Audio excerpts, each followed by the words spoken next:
Hi అండి, ఎలా ఉన్నారు అందరూ? Welcome to Pradeep smart classes. ఈరోజు మనం ఈ వీడియోలో లక్ష్మీకాంత్ పాలిటీ బుక్లోని చాప్టర్ నంబర్ 24 పార్లమెంటరీ కమిటీస్ అనగా పార్లమెంటరీ కమిటీల గురించి వివరంగా తెలుసుకుందాం. సరే, ఈరోజు మన ప్రయాణం ఎలా ఉండబోతుందో ఒకసారి చూద్దాం. ఫస్ట్, ఈ పార్లమెంటరీ కమిటీలంటే అసలు ఏంటి, వాటిని ఎన్ని రకాలుగా విభజించారు అనే బేసిక్స్ చూద్దాం. ఆ తర్వాత ప్రభుత్వ డబ్బుకి కాపలా కాసే ఫైనాన్షియల్ కమిటీల గురించి లోతుగా మాట్లాడుకుందాం. నెక్స్ట్, మిగిలిన స్టాండింగ్ కమిటీలు అలాగే టెంపరరీగా ఏర్పడే యాడ్హాక్ కమిటీల గురించి తెలుసుకుందాం. ఇవాల్టి రోజుల్లో చాలా ఇంపార్టెంట్ అయిన డిపార్ట్మెంటల్ స్టాండింగ్ కమిటీల డిఆర్ఎస్సీల గురించి ప్రత్యేకంగా చర్చిస్తాం. ఇక చివర్లో మనం నేర్చుకున్నదంతా ఒకసారి క్విక్గా రివైజ్ చేసుకుందాం. All right, let's start. మన మొదటి section 1 parliamentary committees meaning and classification. తెలుగులో చెప్పాలంటే పార్లమెంటరీ కమిటీలు, వాటి అర్థం మరియు వర్గీకరణ. అంటే అసలు ఈ కమిటీలు అంటే ఏంటి, ఎందుకు అవసరం అనే బేసిక్ ప్రశ్నలతో మన జర్నీ మొదలు పెడదాం. ఈ ఫౌండేషన్ చాలా ముఖ్యం, సో జాగ్రత్తగా వినండి. ఒక్క క్షణం ఆలోచించండి. మన పార్లమెంట్లో లోక్సభ, రాజ్యసభ కలిపి దాదాపు 800 మంది సభ్యులు ఉంటారు, కరెక్టా? వాళ్ల ముందుకి దేశానికి సంబంధించిన ఎన్నో క్లిష్టమైన విషయాలు, బిల్లులు, పాలసీలు వస్తుంటాయి. మరి ఇంతమంది కలిసి ప్రతి చిన్న విషయంపైన వివరంగా, లోతుగా చర్చించడం ప్రాక్టికల్గా సాధ్యమేనా? అస్సలు కాదు. ఊహించుకోండి ఎంత గందరగోళంగా ఉంటుందో. అందుకే ఈ సమస్యను పరిష్కరించడానికే పార్లమెంటరీ కమిటీలు అవసరం. వీటిని ఒక రకంగా మినీ పార్లమెంట్స్ అని కూడా పిలుస్తారు. అంటే పార్లమెంట్ అనే ఒక పెద్ద ఇంజిన్లో ఉండే చిన్న కానీ చాలా ముఖ్యమైన భాగాలన్నమాట. ఇవేం చేస్తాయంటే ఒక స్పెసిఫిక్ టాపిక్ను తీసుకుని దానిపై పూర్తి స్థాయిలో రీసెర్చ్ చేసి, నిపుణులతో మాట్లాడి, దాని లోతుపాటులను విశ్లేషించి ఫైనల్గా ఒక రిపోర్ట్ను పార్లమెంట్కు ఇస్తాయి. దీనివల్ల పార్లమెంట్ సమయం ఆదా అవుతుంది. అంతేకాదు, తీసుకునే నిర్ణయాలు కూడా చాలా క్వాలిటీగా ఉంటాయి. అయితే ఒక విషయం గుర్తుపెట్టుకోవాలి. పార్లమెంట్ ఆవరణలో ఉన్న ప్రతి కమిటీని మనం పార్లమెంటరీ కమిటీ అని పిలవలేం. ఒక కమిటీకి ఆ హోదా రావాలంటే రూల్స్ ప్రకారం 4 కండిషన్లు ఖచ్చితంగా ఫుల్ఫిల్ చేయాలి. అవేంటో చూద్దాం. 1. ఆ కమిటీని హౌస్ అంటే లోక్సభ గాని, రాజ్యసభ గాని అపాయింట్ చేయాలి లేదా ఎలెక్ట్ చేయాలి, లేదా స్పీకర్ బార్ చైర్మన్ నామినేట్ చేయాలి. 2. అది స్పీకర్ లేదా చైర్మన్ డైరెక్షన్లోనే పనిచేయాలి, ఇండిపెండెంట్గా కాదు. 3. అది తన రిపోర్ట్ను హౌస్కు గాని లేదా స్పీకర్ బై చైర్మన్కు గాని సబ్మిట్ చేయాలి. దాని అకౌంటబిలిటీ హౌస్కే ఉంటుంది. అండ్ 4. ఆ కమిటీకి సెక్రటేరియట్ అంటే అవసరమైన స్టాఫ్, ఆఫీస్ సపోర్ట్ను లోక్సభ లేదా రాజ్యసభ సెక్రటేరియట్ నుండి అందించాలి. ఈ 4 కండిషన్లు ఫుల్ఫిల్ అయితేనే అది పార్లమెంటరీ కమిటీ. అందుకే ఉదాహరణకి కన్సల్టేటివ్ కమిటీలుంటాయి. అవి ఈ కండిషన్స్ అన్నింటినీ ఫుల్ఫిల్ చేయవు, కాబట్టి వాటిని పార్లమెంటరీ కమిటీలో పరిగణించరు. సరే, ఈ పార్లమెంటరీ కమిటీలను మనం బ్రాడ్గా 2 రకాలుగా విభజించవచ్చు. మొదటిది స్టాండింగ్ కమిటీస్. పేర్లోనే ఉంది స్టాండింగ్ అని. అంటే ఇవి పర్మనెంట్ కమిటీలు. వీటిని ప్రతి సంవత్సరం లేదా కంటిన్యూస్గా ఏర్పాటు చేస్తూనే ఉంటారు. ఇవి నిరంతరం పనిచేస్తూ ఉంటాయి. రెండవది యాడ్హాక్ కమిటీస్. యాడ్హాక్ అంటే ఒక నిర్దిష్ట ప్రయోజనం కోసం అని అర్థం. అంటే ఇవి టెంపరరీ కమిటీలు. ఒక స్పెసిఫిక్ పనిమీద, ఉదాహరణకు ఒక బిల్ను పరిశీలించడానికి లేదా ఒక స్కామ్పై విచారణ చేయడానికి వీటిని ఏర్పాటు చేస్తారు. ఆ పని పూర్తయిన వెంటనే ఈ కమిటీని రద్దు చేస్తారు. సో సింపుల్గా చెప్పాలంటే స్టాండింగ్ కమిటీలు పర్మనెంట్, అడ్హాక్ కమిటీలు టెంపరరీ. ఇది బేసిక్ క్లాసిఫికేషన్. ఇక మన రెండవ సెక్షన్కి వద్దాం. Section 2 financial committees and analysis. తెలుగులో చెప్పాలంటే ఆర్థిక కమిటీలు, ఒక విశ్లేషణ. మనం ఇంతకుముందు చూసిన స్టాండింగ్ కమిటీలలో కొన్ని కమిటీలు చాలా పవర్ఫుల్. అవే ఈ ఫైనాన్షియల్ కమిటీలు. ఎందుకంటే ప్రజాస్వామ్యంలో ప్రజలు కట్టిన పన్నులతో నడిచే ప్రభుత్వ డబ్బు చాలా విలువైంది. ఆ డబ్బుని ప్రభుత్వం సరిగా ఖర్చు చేస్తుందా లేదా అని నిరంతరం పర్యవేక్షించే బాధ్యత ఈ కమిటీలదే. సో వాటి గురించి ఇప్పుడు డీటెయిల్డ్గా చూద్దాం. ఈ ఆర్థిక కమిటీలలో అత్యంత ముఖ్యమైనది, పురాతనమైనది పబ్లిక్ అకౌంట్స్ కమిటీ. దీన్నే మనం షార్ట్గా PAC అని పిలుస్తాం. అంటే ప్రభుత్వ ఖాతాల కమిటీ. ఇది బ్రిటిష్ వాళ్ల కాలంలో 1919 గవర్నమెంట్ ఆఫ్ ఇండియా యాక్ట్ ప్రకారం 1921లోనే మొదటిసారి ఏర్పడింది. దీని కాంపోజిషన్ చాలా ఇంట్రెస్టింగ్గా ఉంటుంది. మొత్తం 22 మంది సభ్యులుంటారు. ఇందులో 15 మందిని లోక్సభ నుండి, 7 మందిని రాజ్యసభ నుండి ఎన్నుకుంటారు. ఇక్కడొక చాలా ముఖ్యమైన సంప్రదాయముంది. 1967 నుండి ఈ కమిటీకి చైర్మన్గా ఎప్పుడూ ప్రతిపక్ష పార్టీకి చెందిన సభ్యుడినే స్పీకర్ నియమిస్తారు. ఎందుకంటే ప్రభుత్వ ఖర్చులను నిష్పక్షపాతంగా తనిఖీ చేయాలంటే ఆ అధికారం ప్రతిపక్షం చేతిలో ఉండటమే సరైంది.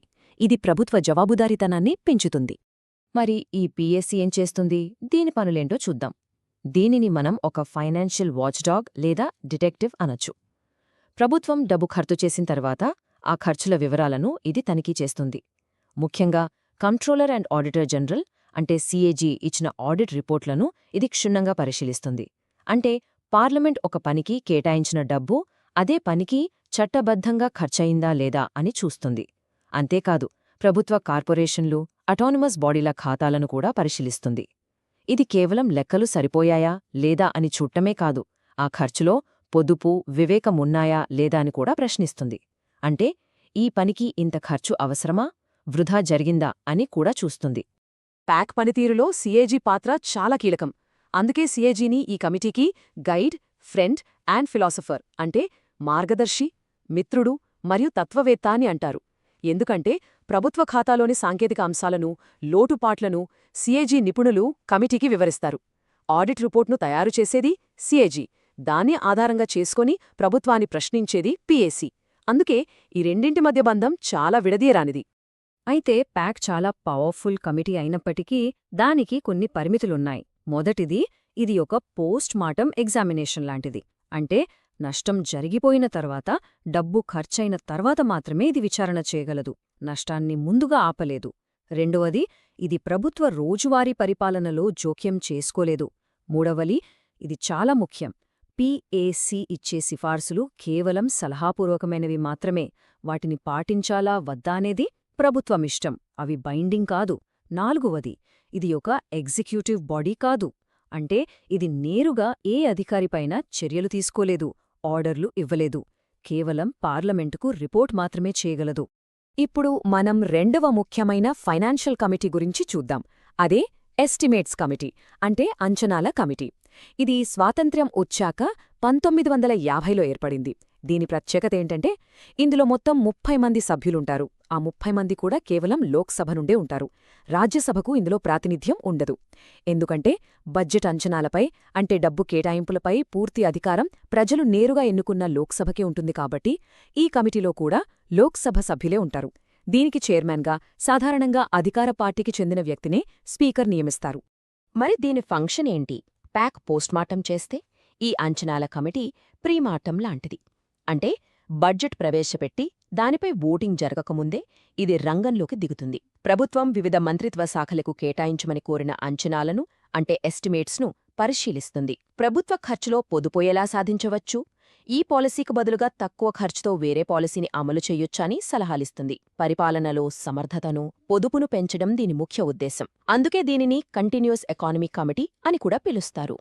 ఇక మూడవ financial committee committee on public undertakings లేదా కాపు, తెలుగులో ప్రభుత్వ రంగ సంస్థల కమిటీ. 1964లో కృష్ణ మీనన్ కమిటీ సిఫార్సు మేరకు దీనిని ఏర్పాటు చేశారు. మన దేశంలో చాలా ప్రభుత్వ రంగ సంస్థలు అంటే పిఎస్యూస్ ఉన్నాయి కదా, వాటి పనితీరును, వాటి ఖాతాలను ప్రత్యేకంగా పరిశీలించడానికి ఈ కమిటీని ఏర్పాటు చేశారు. దీని నిర్మాణం కూడా పీఎస్సీలాగే ఉంటుంది. మొత్తం 22 మంది సభ్యులు, అందులో 15 మంది లోక్సభ నుండి, 7 మంది రాజ్యసభ నుండి ఉంటారు. దీని పేరులోనే పనేంటో స్పష్టంగా ఉంది. ఇది కేవలం ప్రభుత్వ రంగ సంస్థల అంటే పిఎస్యూస్ యొక్క రిపోర్ట్లు, ఖాతాలను మాత్రమే పరిశీలిస్తుంది. పిఎస్యూస్కు సంబంధించి సీఏజీ ఇచ్చే ఆడిట్ రిపోర్ట్లను కూడా ఇది తనిఖీ చేస్తుంది. ఈ ప్రభుత్వ కంపెనీలు సరైన వ్యాపార సూత్రాలతో నడుస్తున్నాయా, వాటి నిర్వహణలో సామర్థ్యముందా, ప్రజాధనం దుర్వినియోగం కాకుండా చూస్తున్నాయా వంటి అంశాలను ఇది లోతుగా విశ్లేషిస్తుంది. సరే, ఇప్పటిదాకా మనం ఫినాన్షియల్ కమిటీల గురించి చూశాం. ఇప్పుడు మూడవ సెక్షన్కి వద్దాం. సెక్షన్ 3 అదర్ స్టాండింగ్ కమిటీస్ అంటే ఇతర స్టాండింగ్ కమిటీలు. పార్లమెంట్ పని కేవలం ఆర్థిక వ్యవహారాలకే పరిమితం కాదు కదా. రోజువారీ సభా కార్యక్రమాలు, చట్టాలు, సభ్యుల హక్కులు, ప్రభుత్వ హామీలు, సమాజంలోని బలహీన వర్గాల సంక్షేమం, ఇలా ఎన్నో పనులుంటాయి. ఈ పనులను పర్యవేక్షించడానికి ఇంకా చాలా స్టాండింగ్ కమిటీలున్నాయి. వాటి గురించి ఇప్పుడు క్లుప్తంగా తెలుసుకుందాం. ఇందులో మొదటి రకం కమిటీస్ టు ఎన్క్వైర్ అంటే విచారణ చేసే కమిటీలు. ఉదాహరణకు కమిటీ ఆన్ పెటిషన్స్, ఇది ప్రజల నుండి వచ్చే ఫిర్యాదులు, వినతులపై దృష్టి పెడుతుంది. తరువాత కమిటీ ఆఫ్ ప్రివిలేజెస్, పార్లమెంట్ సభ్యుల హక్కులకు భంగం కలిగితే లేదా సభ గౌరవాన్ని ఎవరైనా కించపరిస్తే ఈ కమిటీ విచారణ చేస్తుంది. ఇక ఎథిక్స్ కమిటీ, ఇది ఎంపీల ప్రవర్తన నియమావళిని పర్యవేక్షిస్తుంది, వాళ్లు నైతిక విలువలు పాటిస్తున్నారా లేదా అని చూస్తుంది. ఇక రెండవ రకం committees to scrutinise and control అంటే పరిశీలించి నియంత్రించే కమిటీలు. మంత్రులు పార్లమెంట్లో ఎన్నో హామీలు ఇస్తుంటారు. ఆ హామీలు నెరవేర్చారా లేదా అని committee on government assurances follow up చేస్తుంది. అలాగే చట్టం ద్వారా ప్రభుత్వానికి సంక్రమించిన రూల్స్ రెగ్యులేషన్స్ చేసే అధికారాన్ని ప్రభుత్వం దుర్వినియోగం చేయకుండా కమిటీ ఆన్ సబార్డినేట్ లెజిస్లేషన్ చూస్తుంది. వీటితో పాటు ఎస్సీ, ఎస్టీల సంక్షేమం, మహిళా సాధికారత వంటి అంశాలపై ప్రత్యేక కమిటీలు కూడా ఉంటాయి. మూడవ రకం committees relating to day to day business. ఇవి సభ రోజువారీ కార్యకలాపాలు సజావుగా సాగడానికి సహాయపడతాయి. ఇందులో బిజినెస్ అడ్వైజరీ కమిటీ చాలా ముఖ్యం. ఇది సభలో ఏ రోజు ఏ అంశంపై చర్చ జరగాలి, దానికి ఎంత సమయం కేటాయించాలి అనే టైం టేబుల్ను సిఫార్సు చేస్తుంది. అలాగే రూల్స్ కమిటీ సభా నియమాలను సమీక్షిస్తుంది. ఈ కమిటీలు లేకపోతే పార్లమెంట్ కార్యకలాపాలు చాలా గందరగోళంగా మారతాయి. ఓకే, ఇప్పటివరకు మనం పర్మనెంట్ కమిటీలైన స్టాండింగ్ కమిటీల గురించి చూశాం. ఇప్పుడు మనం 4వ సెక్షన్కి వెళ్తాం. Section 4 add hack committees. Temporary nature అంటే యాడ్ హాక్ కమిటీలు మరియు వాటి తాత్కాలిక స్వభావం. ఇంతకుముందే చెప్పుకున్నట్టు ఇవి టెంపరరీ కమిటీలు. ఒక నిర్దిష్టమైన పని కోసం వీటిని ఏర్పాటు చేస్తారు. ఆ పని పూర్తిగానే ఈ కమిటీలు రద్దయిపోతాయి. ఈ అడ్హాక్ కమిటీలను కూడా మనం 2 రకాలుగా విభజించవచ్చు. ఒకటి ఇంక్వైరీ కమిటీస్ అంటే విచారణ కమిటీలు. దేశంలో ఏదైనా ఒక పెద్ద స్కామ్ లేదా ఒక ముఖ్యమైన సంఘటన జరిగినప్పుడు దానిపై నిజానిజాలను నిగ్గు తేల్చడానికి వీటిని ఏర్పాటు చేస్తారు. ఉదాహరణకు బోఫోర్స్ కుంభకోణం, 2G స్కామ్లపై ఏర్పాటు చేసిన జాయింట్ పార్లమెంటరీ కమిటీలు జేపీసీస్ ఈ కోవకి చెందుతాయి. ఇక రెండవ రకం అడ్వైజరీ కమిటీస్ అంటే సలహా కమిటీలు.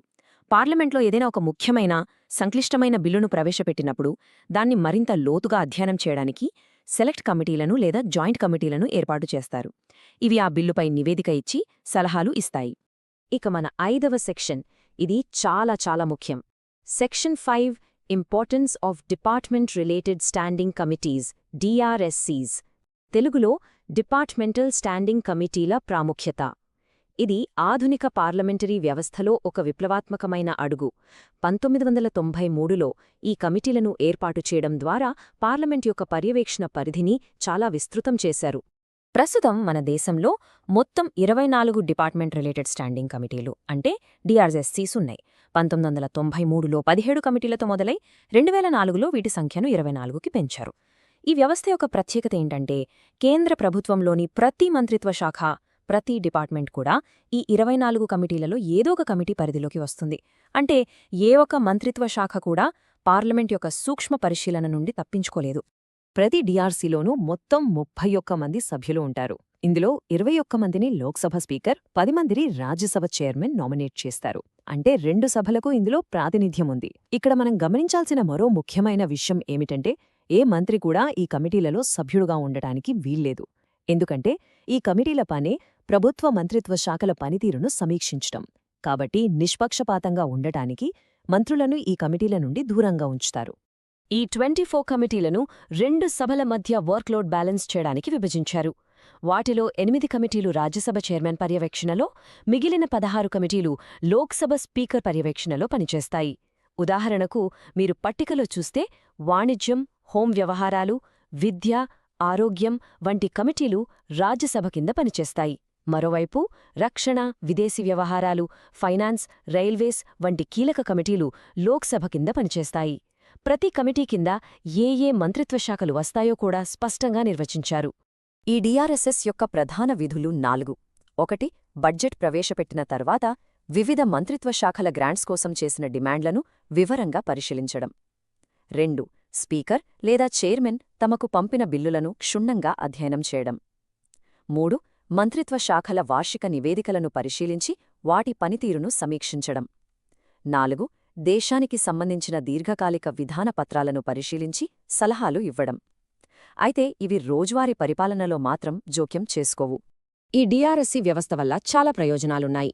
ఇది పార్లమెంట్ సమయాన్ని ఆదా చేస్తుంది, సభలో రాజకీయ గందరగోళానికి దూరంగా, కమిటీలలో పార్టీలకు అతీతంగా లోతైన చర్చలు జరుగుతాయి. దీనివల్ల ప్రభుత్వం పార్లమెంటుకు మరింత జవాబుదారీగా ఉంటుంది. ఈ కమిటీలు నిపుణుల సలహాలను, ప్రజల అభిప్రాయాలను కూడా తీసుకోగలవు. దీని ద్వారా కార్యనిర్వాహక వర్గంపై, ముఖ్యంగా ఆర్థిక విషయాలలో పార్లమెంటు పట్టు మరింత బలపడింది. సరే, ఇక మన చివరి సెక్షన్కి వచ్చేశాం. సెక్షన్ 6 కన్క్లూజన్ అండ్ రీక్యాప్ అంటే ముగింపు మరియు పునశ్చరణ. పార్లమెంటరీ కమిటీల గురించి మనం చాలా విషయాలు తెలుసుకున్నాం. ఇప్పుడు ఈ అధ్యాయంలోని అత్యంత ముఖ్యమైన అంశాలను ఒకసారి క్విక్గా రివైజ్ చేసుకుందాం. ఈ టేబుల్ మన మొత్తం చర్చకు సారాంశం లాంటిది. ఒక్కసారి చూడండి. పబ్లిక్ అకౌంట్స్ కమిటీ ప్యాక్, ఇది ఖర్చు జరిగిన తర్వాత చేసే ఆడిట్. ఎస్టిమేట్స్ కమిటీ, ఇది ఖర్చుకు ముందే పొదుపు మార్గాలు సూచిస్తుంది. కమిటీ ఆన్ పబ్లిక్ అండర్టేకింగ్స్ కోపు, ఇది ప్రభుత్వ రంగ సంస్థలను మాత్రమే పర్యవేక్షిస్తుంది. ఇక చివరిగా డిఆర్సీస్, ఇవి ప్రతి మంత్రిత్వ శాఖ బడ్జెట్ను బిల్లలను లోతుగా పరిశీలిస్తాయి. ఈ 4 రకాల కమిటీల మధ్య ఉన్న తేడాలు, వాటి సభ్యుల సంఖ్య మరియు వాటి ఫంక్షన్లను గుర్తుంచుకోవడం పరీక్షల కోణంలో చాలా ముఖ్యం. ముగించే ముందు ఈ ప్రశ్నతో మిమ్మల్ని వదిలివెళ్తున్నాను. మనం మినీ పార్లమెంట్స్ అని పిలుచుకునే ఈ కమిటీలు సభకు దూరంగా తెర వెనుక పనిచేస్తూ కార్యనిర్వాహక వర్గాన్ని, అంటే ప్రభుత్వాన్ని, ప్రజల ప్రతినిధులకు నిజంగా ఎలా జవాబుదారీగా ఉంచుతున్నాయి?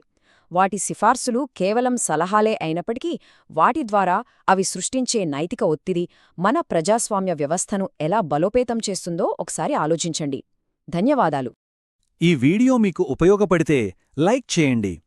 ప్రదీప్ స్మార్ట్ క్లాసెస్ యూట్యూబ్ ఛానల్ను సబ్స్క్రైబ్ చేయండి. బెల్ ఐకాన్ నొక్కండి. ఈ వీడియోను మీ ఫ్రెండ్స్తో అండ్ ఫ్యామిలీ మెంబర్స్తో షేర్ చేయండి. ధన్యవాదాలు. Thank you.